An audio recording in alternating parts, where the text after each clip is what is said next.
HLB inter college हलवा बाजार बस्ती में आज हम अपने प्रिय विद्यार्थियों को क्लास 10th में सब्जेक्ट साइंस में केमिस्ट्री के पार्ट में एक बहुत महत्वपूर्ण चैप्टर पढ़ाएंगे जिसका नाम है तत्वों का आवर्ती वर्गीकरण। तत्वों और उनके यौगिकों का सरल अध्ययन अध्यापन करने के लिए अनेक वैज्ञानिकों ने समय समय पर प्रयास किया। इसमें से कुछ वैज्ञानिकों का महत्वपूर्ण प्रयास निम्नलिखित है। सर्वप्रथम हम डोबेराइन का त्रिक सिद्धांत की चर्चा करेंगे। डोबेराइनर का त्रिक सिद्धांत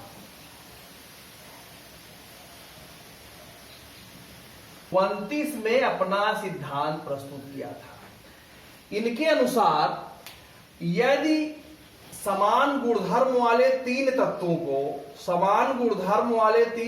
को एक ही समूह में बढ़ते हुए क्रम में रखा जाए तो पहले और तीसरे तत्व का जो परमाणु भार का योग होगा उसका औसत दूसरे के परमाणु भार के बराबर होता है। जैसे लिथियम, सोडियम और पोटेशियम। लिथियम का परमाणु भार 7 है, सोडियम का परमाणु भार 23 है और पोटेशियम का परमाणु भार 39 होता है। ये हमारा पहला तत्व है, ये हमारा तीसरा तत्व है, ये दूसरा तत्व है। अब अगर पहला तत्व जोड़ दिया जाए, पहला तत्व और तीसरा तत्व, इसका औसत निकाल लिया जाए तो ये देखिए इसका परमाणु भार 7 है, इसका परमाणु भार 39 है और दोनों को जोड़ करके 2 से भाग दिया जाए तो इस प्रकार से ये 46/2 23 हो जाएगा और 23 परमाणु भार सोडियम का होता है। यही इनका सिद्धांत है। अब इसको हम परिभाषित करें पुनः एक बार। डोबेराइनर के अनुसार यदि समान गुणधर्म वाले तीन तत्वों को बढ़ते हुए परमाणु भार में एक ही समूह में रखा जाए तो पहले और तीसरे का परमाणु भार का औसत दूसरे के परमाणु भार के बराबर होता है। एक और उदाहरण लेते हैं, एक और एग्जाम्पल लेता हूं। फास्फोरस है, आर्सेनिक है और एंटीमनी है। फास्फोरस का परमाणु भार 31 है, आर्सेनिक का परमाणु भार 75.5 है और एंटीमनी का 120 है। इस प्रकार से अगर हम 31 + 120 जोड़ दें तो ये हो जाएगा 151 और 151 को भाग दें तो ये 75.5 हो जाएगा। ये 75.5 आर्सेनिक का परमाणु भार है। लेकिन इन्होंने इस त्रिक में तीन तत्वों के समूह में कुछ ही एलिमेंटों को ये व्यवस्थित कर सके, इसलिए डोबेराइनर का त्रिक सिद्धांत फेल हो गया। अब इसके बाद जो है हम दूसरे सिद्धांत की चर्चा करेंगे जिसका नाम है न्यूलैंड्स का अष्टक नियम। न्यूलैंड्स का अष्टक नियम।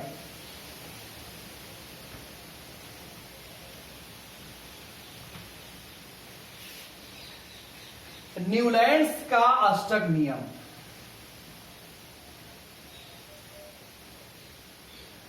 न्यूलैंड का अष्टक नियम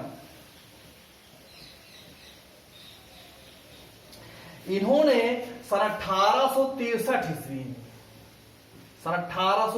ईस्वी में अपना सिद्धांत प्रस्तुत किया था। इनके अनुसार यदि तत्वों को बढ़ते हुए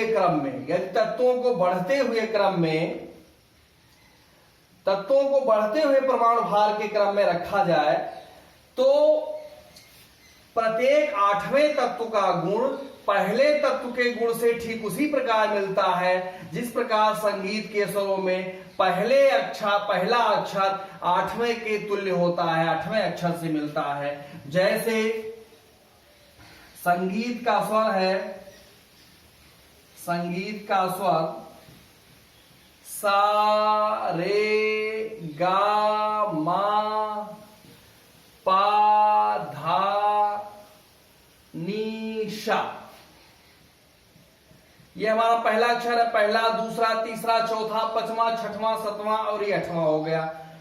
तो अब इसमें हम देख रहे हैं कि संगीत का पहला स्वर 8वें स्वर के मिल रहा है। इसी प्रकार lithium, lithium, beryllium, boron, carbon, nitrogen, oxygen, fluorine, fluorine के बाद फिर यहां सोडियम, फिर सा रे गा मा पा धा नी सा, यहां sodium, magnesium, aluminium, silicon, phosphorus, sulphur, chlorine, फिर पोटेशियम।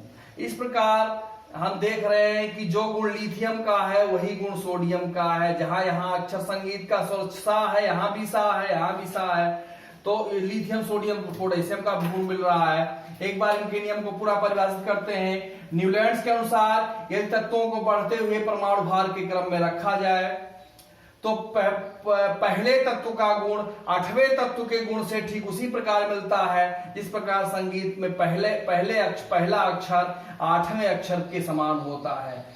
लेकिन जब उत्कृष्ट गैसों का खोज हो गया, जब हीलियम, नियान, आर्गन, क्रिप्टॉन, जेनान, रेडान इन तत्वों की खोज हो गई और 8वें स्थान पर ये तत्व रखे गए, तब यह नियम स्वतः अपने आप फेल हो गया। न्यूलैंड्स का अष्टक नियम स्वतः समाप्त हो गया। न्यूलैंड्स का अष्टक नियम।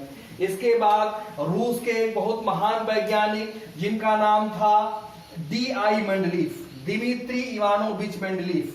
दिमित्री इवानोविच मेंडलीफ ने सन 1869 ईस्वी में एक सारणी बनाई जिसे मेंडलीफ की आवर्त सारणी कहते हैं। तो अब हम पढ़ेंगे मेंडलीफ की आवर्त सारणी। मेंडलीफ की आवर्त सारणी 1869। तत्वों और इनके यौगिकों का सरल अध्ययन अध्यापन करने के लिए मेंडलीफ ने एक सारणी बनाई। उस सारणी को मेंडलीफ की आवर्त सारणी कहते हैं। इनके आवर्त सारणी में 7 क्षैतिज लाइनें हैं। अभी हम आगे सारणी बनाएंगे। इनके आवर्त सारणी में 7 क्षैतिज लाइनें हैं जिन्हें आवर्त कहते हैं। 7 क्षैतिज लाइनें हैं जिन्हें आवर्त कहते हैं। इस प्रकार से ऐसे लाइनें हैं जिन्हें आवर्त कहते हैं। 7 क्षैतिज लाइनें हैं, 7 क्षैतिज लाइनें हैं, 7 क्षैतिज लाइनें हैं जिन्हें आवर्त कहते हैं। और 9 ऊर्ध्वाधर लाइनें हैं, 9 ऊर्ध्वाधर लाइनें हैं जिन्हें वर्ग या समूह कहते हैं, जिन्हें वर्ग या समूह कहते हैं। इनके पहले आवर्त में 2 तत्व, दूसरे आवर्त में 8 तत्व, तीसरे आवर्त में 8 तत्व, चौथे और 5वें आवर्त में 18 तत्व, 6वें और 7वें आवर्त में 32 तत्व रखे गए हैं। इनके पहले आवर्त को अतिलघु आवर्त कहते हैं, अतिलघु आवर्त कहते हैं। दूसरे और तीसरे को लघु आवर्त कहते हैं। चौथे और 5वें को दीर्घावर्त कहते हैं। और 6वें 7वें को अति दीर्घ आवर्त कहते हैं, अति दीर्घ आवर्त कहते हैं। अब हम चर्चा करेंगे मेंडलीफ के आवर्त नियम पर।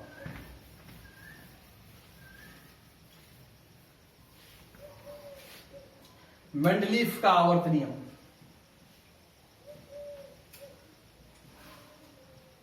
मेंडलीफ का आवर्त नियम। मेंडलीफ का आवर्त नियम। जब इन्होंने अपनी सारणी बनाई थी उस समय परमाणु क्रमांक की खोज नहीं हुई थी। इन्होंने अपने आवर्त सारणी का आधार परमाणु भार रखा और नियम दिया तत्वों के भौतिक एवं रासायनिक गुणधर्म, तत्वों के भौतिक एवं रासायनिक गुणधर्म, उनके परमाणु भारों के, उनके परमाणु भारों के आवर्ती फलन होते हैं। उनके परमाणु भारों के आवर्ती फलन होते हैं। ये परमाणु भारों के आवर्ती फलन होते हैं। इसका अभिप्राय ये है कि समान गुणधर्म वाले तत्वों को एक वर्ग में रखने पर समान गुणों की आवर्तिता होती है, इसलिए नियम बनाया गया कि तत्वों के भौतिक और रासायनिक गुणधर्म उनके परमाणु भारों के आवर्ती फलन होते हैं। जब परमाणु क्रमांक की खोज हो गई और एक मोजले वैज्ञानिक थे, उन्होंने एक आधुनिक आवर्त सारणी बनाई, तो इस आवर्त नियम में संशोधन कर दिया गया। तब यहां हो गया मेंडलीफ का, अगर आधुनिक आवर्त नियम की बात करें, यहां आधुनिक शब्द जोड़ दें हम, आधुनिक आवर्त नियम की बात करें तो यहां तत्वों के भौतिक और रासायनिक गुणधर्म उनके परमाणु भार के स्थान पर परमाणु क्रमांक हो जाएगा। परमाणु क्रमांक के आवर्ती फलन होते हैं, परमाणु क्रमांक के आवर्ती फलन होते हैं। अब हम मेंडलीफ आवर्त सारणी की विशेषता की बात करेंगे। मेंडलीफ आवर्त सारणी की विशेषता,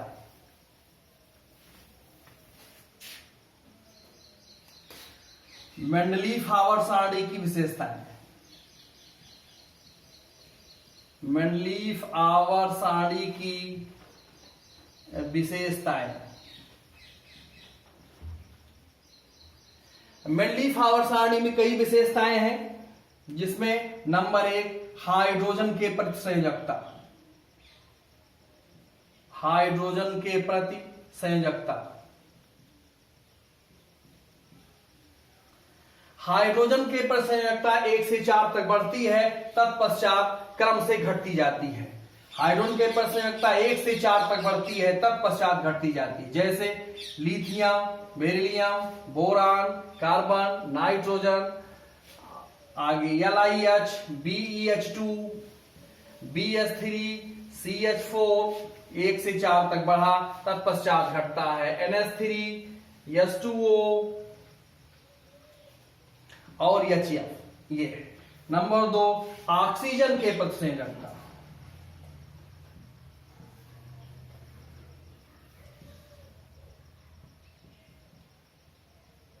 ऑक्सीजन के प्रति संयोजकता, ऑक्सीजन के प्रति संयोजकता 1 से 7 तक लगातार बढ़ती जाती है। जैसे sodium, magnesium, aluminium, silicon, phosphorus, sulphur, chlorine.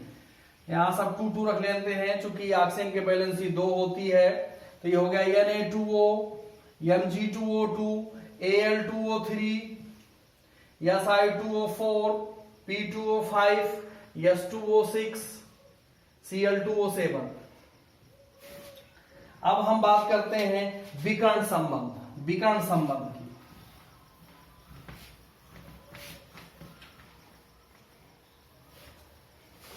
विकर्ण संबंध,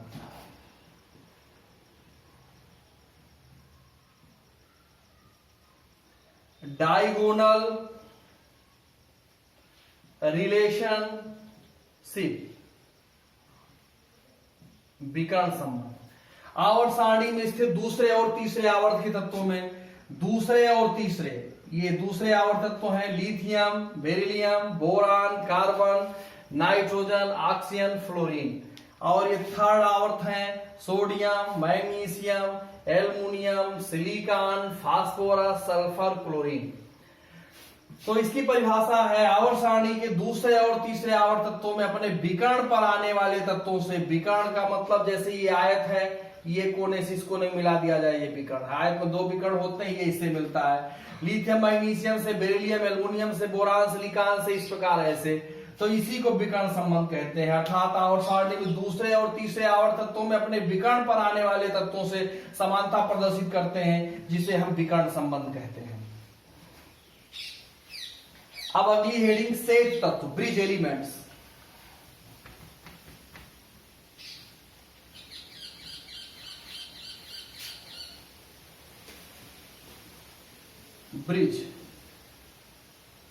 ब्रिज एलिमेंट, सेट तत्व।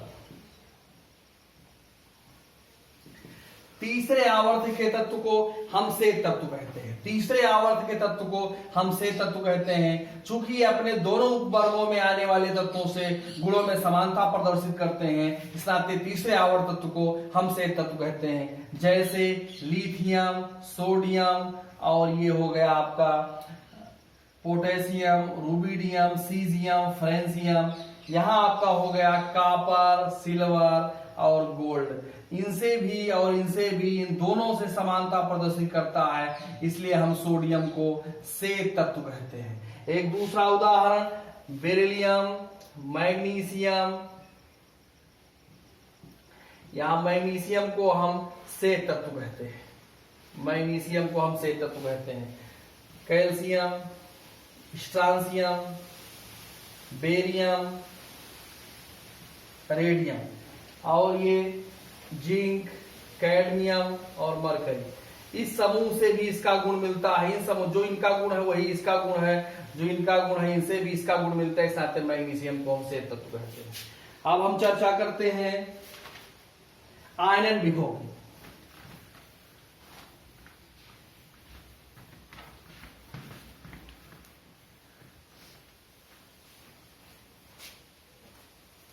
अब हमारी चर्चा है आयनन विभव पर। आयनन विभव, ionization potential, ionization potential, ionization potential, आयनन विभव।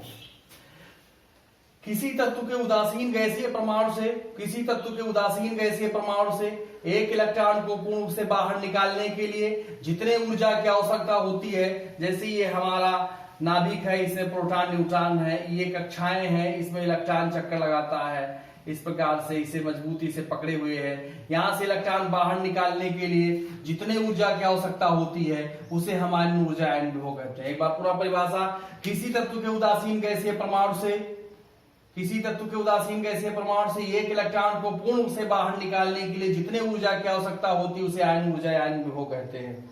किसी आवर्त में बाएं से दाएं जाने पर आयनन विभव बढ़ता जाता है।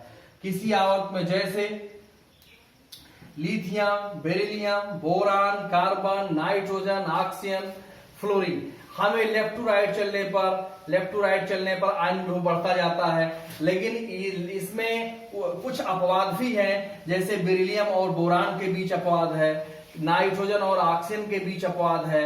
अगर हम सही क्रम लिखें, आयनन विभव के बढ़ते हुए सही क्रम में लिखें तो क्रम ऐसा होगा: lithium, boron, beryllium, carbon, oxygen, nitrogen, तब फ्लोरीन। ये सही क्रम है और ये गलत क्रम है।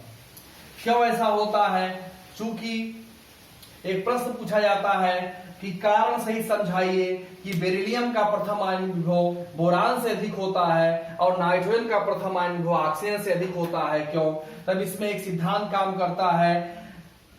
हम जानते हैं कि half and fulfil orbital is more stable then partial orbital, अर्थात अर्ध तथा पूर्ण भरे हुए कक्षक आंशिक भरे हुए कक्षकों की अपेक्षा अधिक अस्थायी होते हैं। इसलिए बेरिलियम का प्रथम आयन बोरान से और नाइट्रोजन का प्रथम आयन ऑक्सीजन से अधिक होता है। जैसे बेरिलियम का परमाणु क्रमांक 4 है, इसका 1s2 2s2 हुआ, इसमें जो ऑर्बिटल है वो फुलफिल भरा हुआ है। और बोरान है, इसमें 1s2 2s2 2p1 हुआ। अब p में 3 कक्षक होते हैं, इसमें एक ही इलेक्ट्रॉन है, ना ये आधा भरा हुआ है ना ये पूरा भरा हुआ है, और ये पूर्ण भरा हुआ है। और हम जानते हैं आधे तथा पूरे भरे हुए कक्षक अधिक अस्थायी होते हैं, इसलिए यहां से इलेक्ट्रॉन निकालने में अधिक ऊर्जा की आवश्यकता होती है और यहां से इलेक्ट्रॉन निकालने में कम ऊर्जा की आवश्यकता होती है। इसलिए बोरान का आयन विभव कम होता है और बेरिलियम का प्रथम आयन विभव अधिक होता है। इसी प्रकार नाइट्रोजन और ऑक्सीजन का है, इसी प्रकार नाइट्रोजन और ऑक्सीजन, नाइट्रोजन का परमाणु क्रमांक 7 है, इसका इलेक्ट्रॉनिक विन्यास 1s2 2s2 2p3 है और इसमें 3 कक्षक बनते हैं। तीन इलेक्ट्रॉन आधे या आधा भरा हुआ कक्षक है, हाफ फिल्ड है, ये हाफ फिल्ड है। और ऑक्सीजन आंशिक पार्शियल भरा है, इसमें 1s2 2s2 2p4, इस प्रकार से 1 2 3 4 ये हाफ फिल्ड है। और हम जानते हैं कि हाफ एंड फुलफिल ऑर्बिटल ये हाफ फील्ड नहीं है, ये पार्शियली फील्ड है, पार्शियली फील्ड है। और हम जानते हैं कि half and fulfil orbital is more stable then partial orbital, इसलिए नाइट्रोजन का प्रथम आयन विभव ऑक्सीजन से अधिक होता है। अब हम बात करते हैं विद्युत ऋणात्मकता की।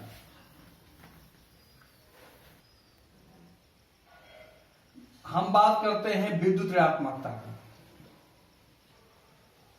विद्युत ऋणात्मकता की, विद्युत ऋणात्मकता अंग्रेजी में से इलेक्ट्रोनेगेटिविटी कहते हैं। इलेक्ट्रोनेगेटिविटी, इलेक्ट्रोनेगेटिविटी, इलेक्ट्रोनेगेटिविटी किसे कहते हैं? हम जानते हैं यह हमारा एटम है, इसमें नाभिक होता है, प्रोटॉन न्यूट्रॉन, इसके बाहर कक्षाएं होती हैं, इसमें इलेक्ट्रॉन चक्कर लगाता है। इलेक्ट्रॉन पर नेगेटिव चिन्ह होता है, नाभिक धनात्मक होता है। नाभिक इलेक्ट्रॉन को अपनी तरफ मजबूती से पकड़े हुए होता है। इसके पकड़ क्षेत्र से इलेक्ट्रॉन को बाहर निकालने के लिए हमें ऊर्जा लगती है। तो ये जो नाभिक जो है इलेक्ट्रॉन को जितनी मजबूत साथ पकड़ता है, नाभिक इसी गुण को हम इलेक्ट्रोनेगेटिव या विद्युत ऋणात्मकता कहते हैं। इसकी परिभाषा है किसी परमाणु में नाभिक की वह प्रवृत्ति, नाभिक की वह टेंडेंसी जिससे वह इलेक्ट्रॉन को अपनी तरफ आकर्षित करता है, इसी टेंडेंसी को, नाभिक की इसी प्रवृत्ति को हम इलेक्ट्रोनेगेटिविटी कहते हैं।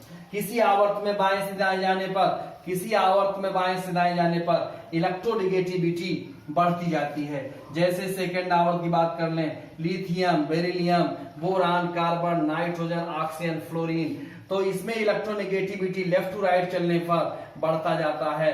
पूरे आवर्त सारणी में 118 तो हैं, उसमें सबसे ज्यादा इलेक्ट्रोनेगेटिविटी फ्लोरीन की है, फिर ऑक्सीजन की है, फिर नाइट्रोजन की है, फिर क्लोरीन की है, फिर ब्रोमीन की है। इस प्रकार से ये इलेक्ट्रोनेगेटिविटी क्रम है। पूरे आवर्त सारणी में सबसे ज्यादा इलेक्ट्रोनेगेटिविटी फ्लोरीन की, फिर ऑक्सीजन की, फिर नाइट्रोजन की, फिर क्लोरीन की, फिर ब्रोमीन की है।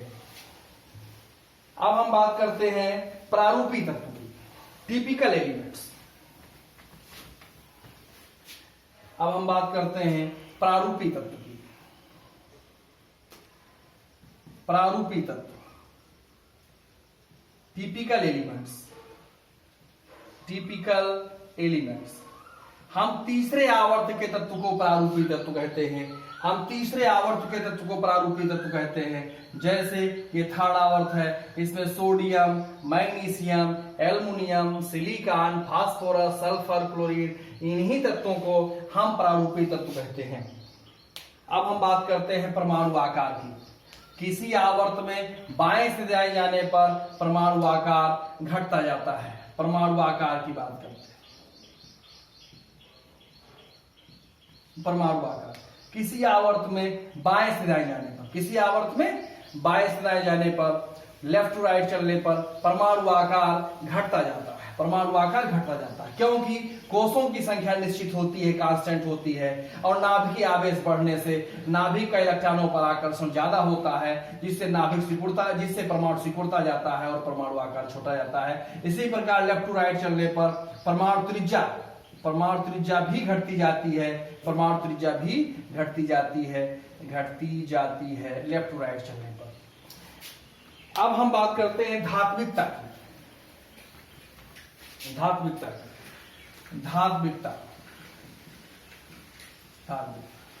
किसी आवर्त में बाएं से दाएं जाने पर, किसी आवर्त में बाएं से दाएं जाने पर धात्विकता घटती है, धात्विकता घटती जाती है। अब हमें एक विशेष चीज ये जान लेना है कि हम आवर्त में अध्ययन कर रहे हैं और आवर्त का विपरीत हमेशा वर्ग या समूह में होता है, हमेशा वर्ग या समूह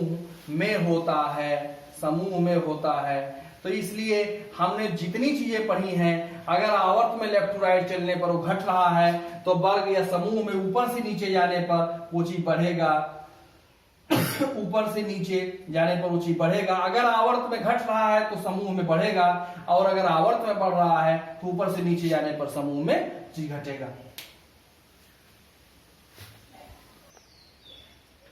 अब हम बात करेंगे मेंडलीफ की आधुनिक आवर्त सारणी की।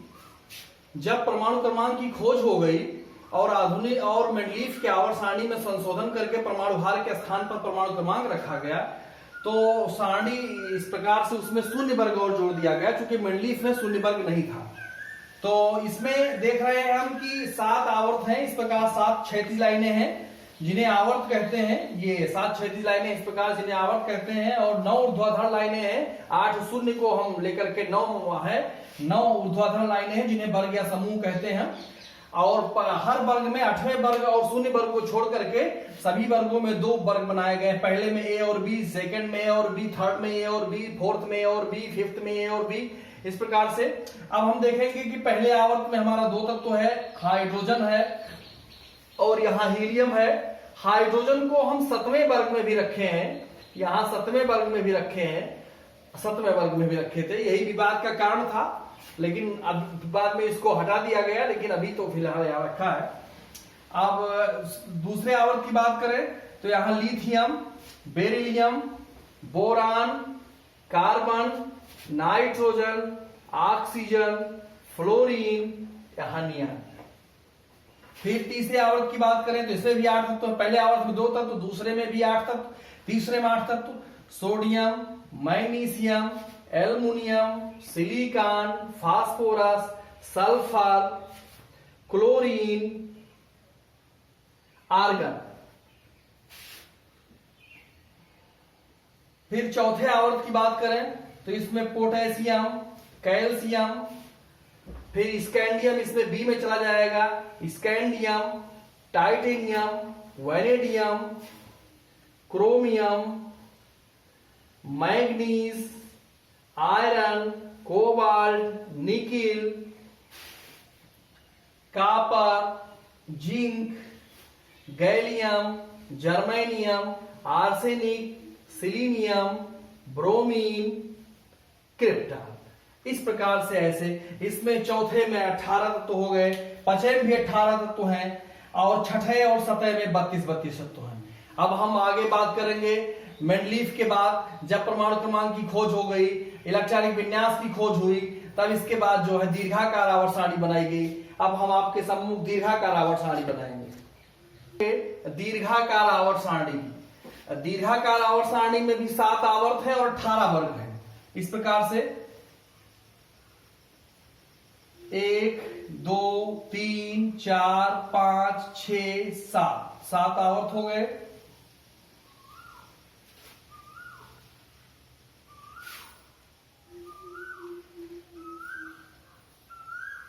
एक, दो, तीन, चार,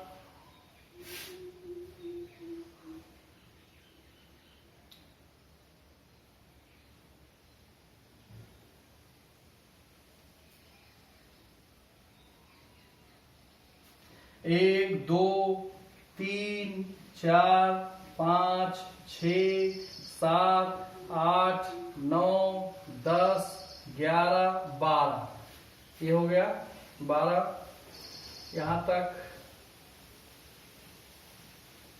13, 14, 15, 16, 17 और ये 18 हो गया। यहां से ये 18 हो गया,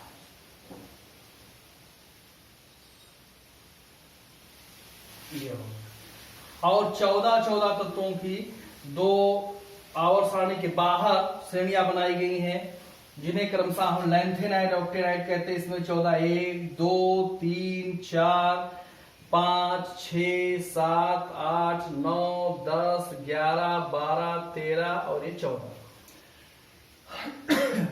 ये हमारा पहला वर्ग है, फर्स्ट ये है, ये हमारा सेकेंड ये हमारा थर्ड ये, फोर्थ ये, फिफ्थ ये, 6 ये, 7 ए और ये हमारा शून्य ग्रुप है। ये हमारा first B, second B, third B, fourth B, fifth B, 6 B, 7 B और 8 में 3 ग्रुप है। 8 में इस प्रकार से 8 हो गया। ये हमारा डी ब्लॉक है, इसको 4 ब्लॉक में बांटा गया है। ये हमारा पी ब्लॉक है, इसे हम यस ब्लॉक कहते हैं। ये यस ब्लॉक है। यस ब्लॉक में 2 वर्ग हैं, फर्स्ट ये और सेकंड ये। डी ब्लॉक में 10 वर्ग हैं, थर्ड बी, ये first B, second B, third B, fourth B, fifth B, 6 B, 7 B, 8 हो गया। और यहाँ जो है आपके यहाँ थर्ड ये, फोर्थ ये, फिफ्थ ये, 6 ये, 7 ये शून्य वर्ग है। और ये हमारा एफ ब्लॉक है। एफ ब्लॉक में 2 सीरीज है, एक लैंथेनाइड सीरीज है, लैंथेनाइड सीरीज है और एक एक्टिनाइड सीरीज है, एक्टिनाइड सीरीज। अब हम इसमें तत्वों को पढ़ लेते हैं। Hydrogen, helium, lithium, beryllium, boron, carbon, nitrogen, oxygen, fluorine, neon, fluorine के बाद नियान, यहाँ sodium, magnesium, aluminium, silicon, phosphorus, sulphur, chlorine, argon, potassium, calcium, scandium, titanium, vanadium, chromium, manganese, iron, cobalt, nickel, copper, zinc, gallium, germanium, arsenic, selenium, bromine, krypton, rubidium, strontium, yttrium, zirconium, niobium, molybdenum, technetium, ruthenium, rhodium, palladium, silver, cadmium, indium, tin, antimony, tellurium, iodine, xenon, caesium, barium, lanthanum 57। फिर यहाँ cerium 58 से चालू है, ल्यूटीशियम 71 तक है, cerium, praseodymium, neodymium, promethium, samarium, europium, gadolinium, terbium, dysprosium, holmium, erbium, thulium, ytterbium, lutetium 71। फिर यहाँ hafnium 72 से है, hafnium, tantalum, tungsten, rhenium, osmium, iridium, platinum, gold, mercury, thallium, lead, bismuth, polonium, astatine, radon, francium, radium, actinium 89। फिर thorium 90 से यहाँ है, thorium 90 से लेकर के lawrencium 103, LR 103, thorium, protactinium, uranium, neptunium, plutonium, americium, curium, berkelium, californium, einsteinium, fermium, mendelevium, nobelium, lawrencium. फिर यहां से रदरफोर्डियम 104, डवनियम, सिबाल्जियम, बोरियम, हाइसियम, मेटनेरियम, डार्मस्टर्सियम 110। फिर रोंटजेनियम और कापरसीनियम, ये हो गया 111 और 112। बाकी पर अभी रिसर्च चल रहा है। इस प्रकार 118 तत्वों की खोज हो गई है। इसको याद करने के लिए तमाम प्रकार की ट्रिक लोग अपनाते हैं। जैसे हम चाहे आवर्त के अकॉर्डिंग याद करें, चाहे वर्ग के अकॉर्डिंग। अगर इसकी बात करें तो हा ली ना की रव से फरियाद, हा ली ना की रव से फरियाद, बेटा मुर्गे का सर बड़ा रसीला, या बेटा मांगे कार स्कूटर बाप राजी। और यहां से भी हो सकता है सतीश यादव लाए air condition car, Tavera ZR hi fi रफ्तार, वंदे मातरम ना बोले टाटा डैडी बोले, कोरिया से मोटी वाइफ संग लाया, Manoj ticket collector railway Bhopal, फरार रुपए वसूल कर हो गई, का राइम हो गया, निखिल प्रसाद पंडित दास, तांबा चांदी सोना रागा, जस्ता कैश डिपॉजिट हार गए सुनो, बायल गए इंडियन ट्राली में, या बैगन आलू गाजर इन थैला, कहे शिव जी सुनो पार्वती, नाना पापा आंटी सब बीमार, या नेपाल पाकिस्तान ऑस्ट्रेलिया सब भिखारी, नाना पाटेकर आसरानी सब बीमार, ओस से टीपो, फिर कल बाहर INT, हीना नीना और करीना की जिराक्सानी। या हम इस प्रकार से भी इसे याद करते हैं डी ब्लॉक का, सचिन तेंदुलकर वनडे क्रिकेट में फिर कोई नया कप जीतेगा, सचिन तेंदुलकर वनडे क्रिकेट में फिर कोई नया कप जीतेगा,